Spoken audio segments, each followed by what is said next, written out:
राम राम, जय जोहार। और मैं अपन अनंत कुमार, बहुत बहुत स्वागत है। और आज मैं आए हूँ गनियारी और बहुत पहले निकल चुके हैं। कुछ कारणवश हमारी ब्लॉगिंग नहीं करे हो और अभी पहुँच चुके हैं ना। आप मतलब भागवत मंच ला दिखा देते हो और आए हैं ना। अभी रुक भैया, मैं सब आकाश भाई पहुँच चुके हैं और आज जय श्री राम। और आज मंच में आप मतलब देखे पर मिली और ये भागवत मंच और संतोष महाराज जी बोड़े गांव ननकट्ठी वाले। और ये तरफ मंदिर मंदिर भी है भगवान जी के, राम जी और भागवत मंच। साथ साथ टेंट वाले भैया ननकट्ठी से मंच में भैया मन सब रेडी हो गए है।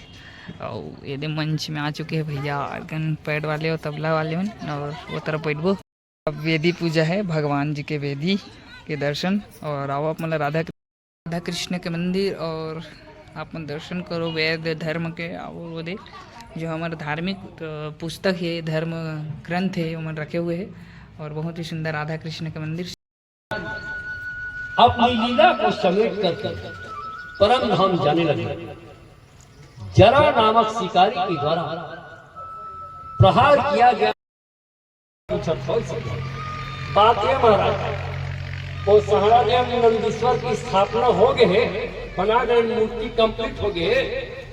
अब उनका प्राण प्रतिष्ठा करे कि मूर्त कब है तो बताते एक से पूछा था पंचांग तामोल सुनवाते देखो ओकरे बस सकला जी सीखियो तो तीता संकल्प कैसे मारा। मैं सोचा कि हम मोर डाढ़ू के छे मोर गाय भाग के टेका से सके जाओ कि काट लो गाय से गांव भर के राशि आज तक की देखो भाई कगो खेत में जाई महाराज की गाय है तन मत कांदी भूस मत देखो ना कोढ़ा खिलाड़ू मत चुपचाप महाराज के घर में देख के बांध दो। डाड़े डुड़ाए वाले बाप दिया महाराज ना कांदी भूस मत देखो कर गाय लगा।